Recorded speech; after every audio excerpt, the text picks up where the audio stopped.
Sandmarc reached out a while ago and shared with me their newly updated motion variable neutral density filter, and this goes from ND8 all the way up to ND64, and that stands for neutral density. I took this thing out for a spin in Colorado doing the BMW Golf tournament, and it was amazing, and I want to share with you how you can get cinematic looking video on your smartphone.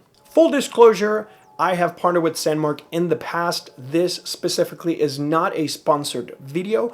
However, all my links are affiliate links, so if you end up picking something up, it does help the channel. Now, getting that stuff out of the way, I just want to talk real quick about what a neutral density filter does or it's meant to do. Plain and simple, these are sunglasses for your camera. Actually, Sandmarc should come out with like sunglasses that are pretty much just, yeah, Sandmarc. Let's do that. But specifically, this motion variable neutral density can adjust and adapt to the different environment conditions. So if I twist it, you will start seeing how my ear gets pretty dark. That's the highest setting on the ND64, but then you can adjust it to meet your needs depending on the lighting conditions. Now, this is great for photography, but it's also very, very impactful in videography. This is not only going to introduce a little bit of warmth, a little bit of contrast and pop to your images to the point that you may not really even need to do much editing after the fact.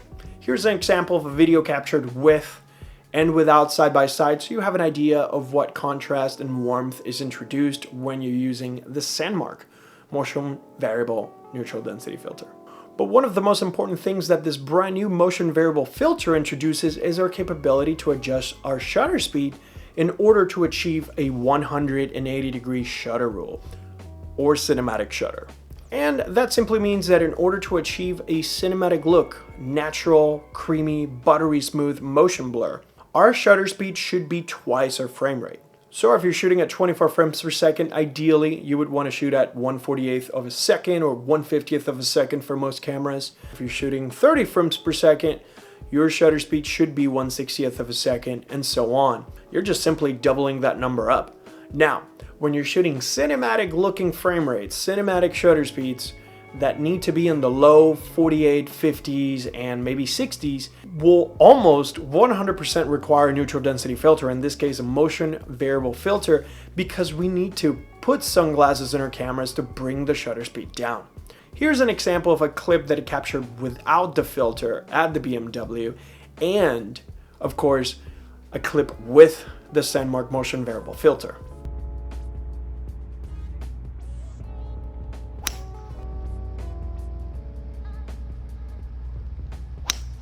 Were you able to tell the difference? Besides the color, of course, but were you able to tell the motion difference? Let's play them again back to back. This is without the filter, and this is with the filter. Now, if you can name the golfer, put it down in the description. Bonus points for you. Thank you for participating. You're awesome. But if we compare these clips side by side, you could totally see that on the downswing, the footage with the Sandmarc motion variable filter is very, very blurry. You get that nice creamy motion blur. And that is what's going to separate footage that looks like a camcorder, like a cell phone, versus footage that's a little bit more cinematic looking. Granted, there's a lot of extra elements that make a shot or a scene cinematic. Camera angles, movements, depth of field, all that good stuff. But as far as motion, cinematic motion blur, in order to achieve it, we absolutely must use the Sandmarc motion variable filter, especially on these harsh environments.